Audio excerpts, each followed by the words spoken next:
السلام عليكم ورحمة الله وبركاته. بسم الله الرحمن الرحيم. الحمد لله رب العالمين. اللهم صل على محمد وعلى آل മുഹമ്മദ്. ഇന്നലെ നമ്മൾ പഠിച്ച പ്രാർത്ഥനയുടെ അവസാന ഭാഗമാണ് ഇന്ന് പഠിക്കാൻ ഉദ്ദേശിക്കുന്നത്. 4 ഭാഗങ്ങളുള്ള ഒരു പ്രാർത്ഥനയുടെ ആദ്യത്തെ 3 ഭാഗങ്ങളായിരുന്നു ഇന്നലെ പഠിച്ചത്. അതിൻ്റെ അവസാന ഭാഗം ഇങ്ങനെയാണ്: اللهم احفظني من بين يدي ومن خلفي وعن يميني وعن شمالي ومن فوقي وأعوذ بعظمتك أن أغتال من تحتي. اللهم. 4-ാമത്തെ തവണയാണ് ഇതിൽ അല്ലാഹുമ്മ എന്ന് വരുന്നത്. ഇന്നലെ പഠിച്ച 3 ഭാഗത്തും അല്ലാഹുമ്മ എന്നാണ് അള്ളാഹുവിനെ അഭിസംബോധന ചെയ്തിട്ടുള്ളത്. അല്ലാഹുവേ. എന്നിട്ട് ആവശ്യപ്പെടുന്നത് ഇതാണ്: ഇഹ്ഫദ്നി. ഹഫിള എന്ന് പറഞ്ഞാൽ സംരക്ഷിച്ചു എന്നാണ് അർത്ഥം. ഹഫിള അതിൻ്റെ കൽപ്പനക്രിയയാണ് ഇഹ്ഫദ്. നീ സംരക്ഷിക്കണമെന്ന, നീ എന്നെ. അല്ലാഹുമ്മ ഇഹ്ഫദ്നി, അല്ലാഹുവേ എന്നെ നീ സംരക്ഷിക്കണമേ. ഏത് ഭാഗത്തു നിന്നൊക്കെയാണ് സംരക്ഷിക്കേണ്ടത് എന്നതാണ് തുടർന്ന് പറയുന്നത്. ഒന്ന്, മിൻ ബൈനി യദയ്യ. ബൈന യദൈൻ എന്നത് മുമ്പിൽ എന്നതിന് അറബിയിൽ ഉപയോഗിക്കുന്ന ഒരു പ്രയോഗമാണ്. മിൻ ബൈനി യദയ്യ എന്ന് പറഞ്ഞാൽ എൻ്റെ മുൻഭാഗത്ത് നിന്നും. വമിൻ ഖൽഫി, എൻ്റെ ഖൽഫിൽ നിന്നും. ഖൽഫ് പിറക്, എൻ്റെ പിറകിൽ നിന്നും, എൻ്റെ മുന്നിൽ നിന്നും, എൻ്റെ പിറകിൽ നിന്നും. വഅൻ യമീനി, എൻ്റെ യമീനിൽ നിന്നും, എൻ്റെ വലത് ഭാഗത്തു നിന്നും. വഅൻ ഷിമാലി, എൻ്റെ ഇടതു ഭാഗത്തു നിന്നും. വമിൻ ഫൗഖി, എൻ്റെ മുകളിൽ നിന്നും. അപ്പോൾ ഈ ഭാഗങ്ങളിൽ നിന്നൊക്കെ അള്ളാഹുവിനോട് സംരക്ഷണമാണ് ആവശ്യപ്പെടുന്നത്, ഹിഫ്ളാണ് ആവശ്യപ്പെടുന്നത്. അത് മാത്രം പറയുന്നത് ഹെഫ്വ് നൽകണമേ എന്ന്. അല്ലാഹുമ്മ ഇഹ്ഫദ്നി എന്ന്. എവിടെ നിന്നൊക്കെ? മിൻ ബൈനി യദയ്യ, എൻ്റെ മുന്നിൽ നിന്ന്, പിന്നെ എൻ്റെ പിറകിൽ നിന്ന്, പിന്നെ എൻ്റെ വലതു ഭാഗത്ത് നിന്ന്, പിന്നെ എൻ്റെ ഇടതു ഭാഗത്ത് നിന്ന്. ഈ ഭാഗങ്ങളൊക്കെ ഒരു മനുഷ്യനെ സംബന്ധിച്ചിടത്തോളം അവൻ്റെ കാഴ്ചയുടെ പരിധിയിൽ വരുന്ന ഭാഗങ്ങളുമാണ്. എന്നാൽ അവസാനം പറയുന്നത് വഅഊദു ബിഅസ്മതിക. അഊദു എന്നത് നേരത്തെ വന്ന പ്രയോഗമാണ്.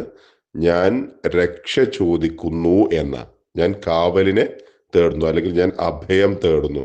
അഊദു ബില്ലാഹി മിനശ് ശൈത്വാനിർ റജീം.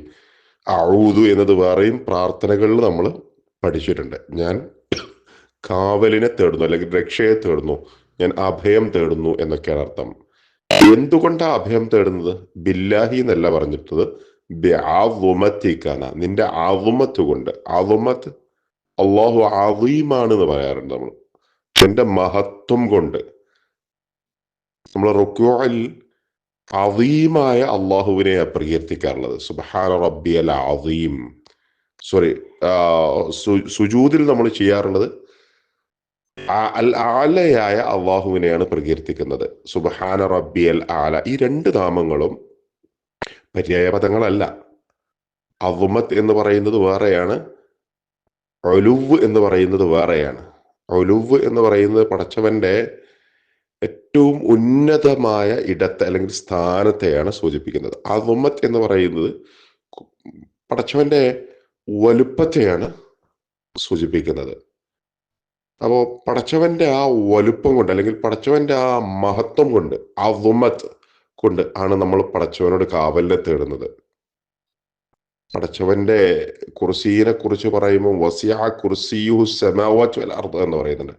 ആകാശ ഭൂമികളിൽ പരന്ന് വിശാലമായി കിടക്കാണ് അള്ളാഹുവിന്റെ ഇരിപ്പിടം എന്ന് പറയുന്നത്. അത്രയും അസീമാണ് അള്ളാഹു. ആ അസ്മത്തിനെ കൊണ്ടാണ് നമ്മൾ എന്ത് ചെയ്യുന്നത്? അള്ളാഹുവിനോട് കാവലിനെ തേടുന്നത്. എന്തിൽ നിന്നും? അൻ ഉഖ്താല മിൻ തഹ്തി. തഹ്ത എന്ന് പറഞ്ഞാൽ ഫൗക്ക എന്നതിന്റെ നേരെ ഓപ്പോസിറ്റാ. ഫൗക്ക എന്ന് പറഞ്ഞാൽ മുകളിൽ, തഹ്ത എന്ന് പറഞ്ഞാൽ താഴെ. എൻ്റെ താഴെ നിന്നും അൻ ഒഗത്താല. ഇഗത്താല എന്ന് പറഞ്ഞാൽ നമ്മൾ ചതിച്ച് കൊല്ലപ്പെടുന്നതിനാ പറയാ. എന്ന് പറഞ്ഞാൽ നമ്മൾ അറിയാതെ നമ്മൾ കൊല്ലപ്പെടുക. അതെന്തേ? താഴ്ഭാഗത്തെ കുറിച്ച് പറയുമ്പം നേരത്തെ പറഞ്ഞതുപോലെ പറയാതെ ചതിച്ച് കൊല്ലപ്പെടുക എന്ന് പറഞ്ഞിട്ടുള്ളത്? നേരത്തെ പറഞ്ഞ 5 ഭാഗങ്ങൾ അതേതൊക്കെയായിരുന്നു? മിൻ യദയ്യ വമിൻ ഖൽഫി വഅൻ യമീനി വഅൻ ഷിമാലി വമിൻ ഫൗഖി. എൻ്റെ മുന്നിൽ, പിന്നിൽ, വലത് ഭാഗത്ത്, ഇടത് ഭാഗത്ത്, എൻ്റെ മുകളിൽ. ഇവിടെ നിന്നെല്ലാം എന്നെ നീ സംരക്ഷിക്കണമേ എന്ന് പറയുമ്പോൾ ഈ 5 ഭാഗങ്ങളും നമ്മുടെ കാഴ്ചയുടെ പരിധിയിൽ വരുന്നതാ. ആ ഭാഗത്തൂടെ വരുന്ന ഏത് നിലക്കുള്ള അക്രമങ്ങളെയും നമ്മൾക്ക് ഒരു പക്ഷേ നേർക്കുനേരെ കാണാൻ കഴിയും. എന്നാൽ താഴ്ഭാഗത്തുള്ളത് നമ്മളുടെ കാഴ്ചയുടെ പരിധിയിൽ വരുന്നതാവണമെന്നില്ല, ഒളിഞ്ഞിരിക്കുന്നതായിരിക്കും. പലപ്പോഴും ഈ പോരുകളിലൊക്കെ, യുദ്ധങ്ങളിലൊക്കെ അത്തരത്തിൽ ഉള്ള ഒളിഞ്ഞിരിക്കുന്ന ശത്രുക്കൾ ഉണ്ടാവാറുണ്ട്. ഹുനൈൻ യുദ്ധത്തിന്റെ സമയത്തും ആ നിലക്കുള്ള ഒരു ആക്രമണം ഉണ്ടായി എന്നത് ആ ചരിത്രം വായിക്കുമ്പോൾ നമ്മൾക്ക് മനസ്സിലാക്കാൻ കഴിയും. അപ്പം ഞാൻ പറഞ്ഞു വന്നിട്ടുള്ളത്, താഴ്ഭാഗത്തെ നിന്നുണ്ടാകുന്ന ആക്രമണത്തിൽ നിന്ന് സംരക്ഷണയെ ചോദിക്കുമ്പം പ്രത്യേകമായി പറഞ്ഞിട്ടുണ്ട്, നിന്റെ അവമത്ത് കൊണ്ട്, നിന്റെ വലുപ്പം കൊണ്ട്, അല്ലെങ്കിൽ നിന്റെ മഹത്വം കൊണ്ട് ഞാൻ നിന്നോട് കാവലിനെ ചോദിക്കുന്നു. വഅഊദുബി അവമത്തിക. എന്തിൽ നിന്നും? അൻ ഉഗതാല. ഞാൻ ചതിച്ചു കൊല്ലപ്പെടുന്നതിൽ നിന്നും, ഞാൻ അറിയാതെ പതിയിരുന്ന് എന്നെ അപായപ്പെടുത്തുന്നതിൽ നിന്നും. എവിടെ? ഏത് ഭാഗത്തു നിന്ന്? മിൻ തഹ്തി. എൻ്റെ താഴ്ഭാഗത്തു നിന്നും. അപ്പം മൊത്തത്തിൽ ഈ പ്രാർത്ഥനയിൽ 6 ഭാഗങ്ങളിൽ നിന്നുമുള്ള കാവലിനെയാണ് പടച്ചോണ്ട് ചോദിക്കുന്നത്, നമ്മളുടെ 6 ഭാഗങ്ങളിൽ നിന്നും. അത് നമ്മൾ പരിപൂർണമായി സംരക്ഷിക്കപ്പെടുന്ന ഒരവസ്ഥയാണ് ഉണ്ടാവുക ഈ 6 ഭാഗങ്ങളിൽ നിന്നും. മനുഷ്യന്റെ എല്ലാ ഭാഗങ്ങളും അതിൽ ഉൾപ്പെട്ടു.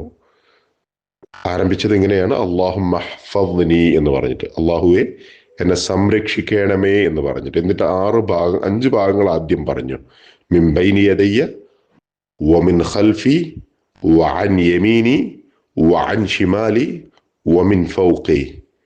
പിന്നെ പറഞ്ഞിട്ടുള്ളത് വഅഊദു ബിക, ഞാൻ നിന്നോട് രക്ഷ ചോദിക്കുന്നു, കാവലിനെ ചോദിക്കുന്നു, ബിഅദ്മതിക, നിന്റെ മഹത്വം കൊണ്ട്, അൻ ഉഗ്താല മിൻ തഹ്തി, എൻ്റെ താഴ്ഭാഗത്ത് നിന്നും ഞാൻ ചതിച്ച് കൊല്ലപ്പെടുന്നതിൽ നിന്നും. ഒന്നുകൂടി പ്രാർത്ഥന പറഞ്ഞു നോക്കാം.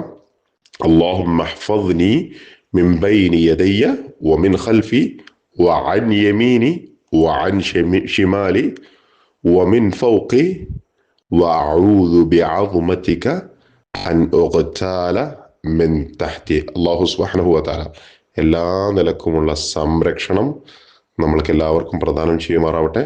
അസ്സലാമു അലൈക്കും വറഹ്മത്തുള്ളാഹി വബറകാതുഹു.